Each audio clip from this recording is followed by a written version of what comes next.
For a long time, I believed that if I had the step-by-step guide in what I wanted to achieve when it came to nutrition and training, I thought that I would be able to thrive and that these results would be long-term. However, what I failed to realize was mindset work and doing small implementations gradually along the way instead of implementing the cold turkey approach. I realized the key to starting off your fitness and health journey and even getting back into it is to really start small and make things simple so you can get into the routine of being accountable, making things more automatic. Instead of focusing on the big changes that need to happen overnight, focus on what small strategies that you can start implementing today.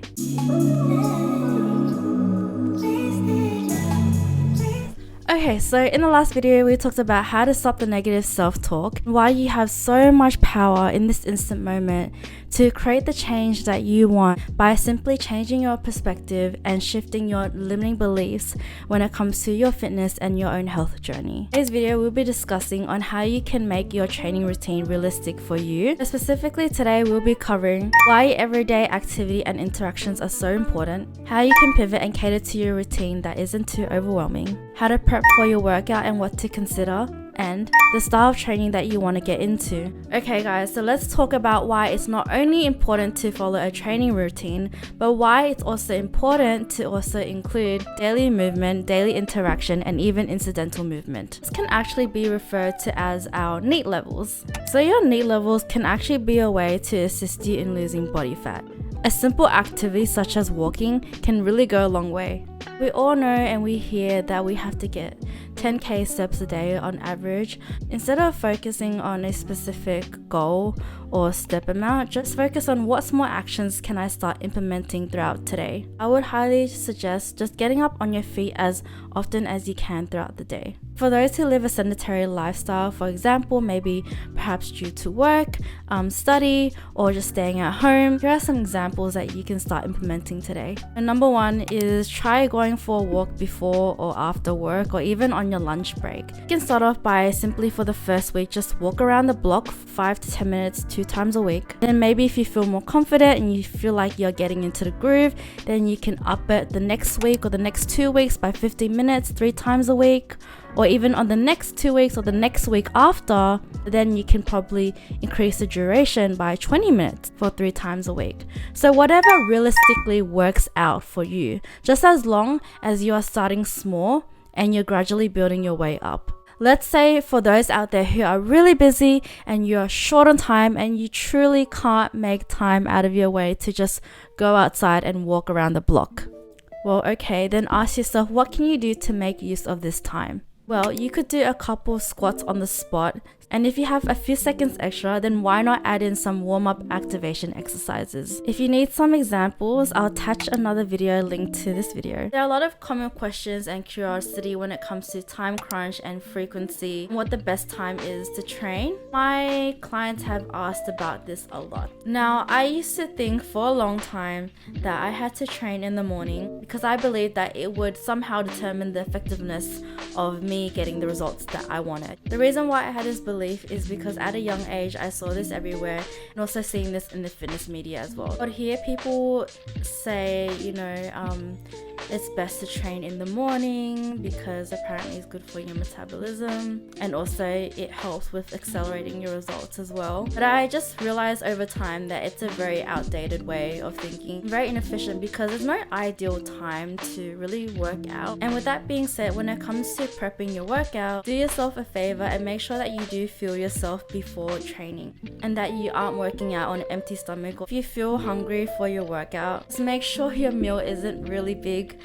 Just have a small snack just to keep your stomach happy in the meantime. And just to recap that, number one, all you need to know, make sure you fuel your body so you have enough energy to push through your workout, and make sure that you're not eating too much as well before your workout. Number two, your ideal time to work out is on your own terms. If you feel good training in the morning, then do it. If you feel good training in the evening, then do it. If you feel good training at nighttime, do it. Do whatever is best for you. I have experienced both ends in the beginnings of my fitness journey, where I either ate too much before my workout and I felt really nauseous, but also I've had a lot of times where I didn't eat much before my workout, or I didn't eat at all, which was not good, and I didn't have energy to push through my workout. So really ask yourself, would you compensate your energy loss for your weight loss? Or would you prefer to see bigger and sustainable results that is realistic for you and is something that you envision that is going to be sustainable and long term? At the end of the day, you have to understand the importance of optimal training and giving back to your body.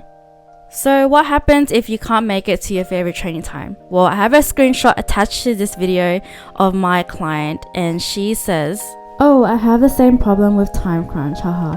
I did mention to her if I worked out any time, would it affect me? And she said no, as long as you're consistent.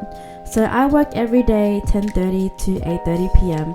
and it's hard for me to wake up early, but I'll do it for myself, and I either will pick my workout at 7 a.m. or either work around 10 p.m. after I take care of my personal stuff.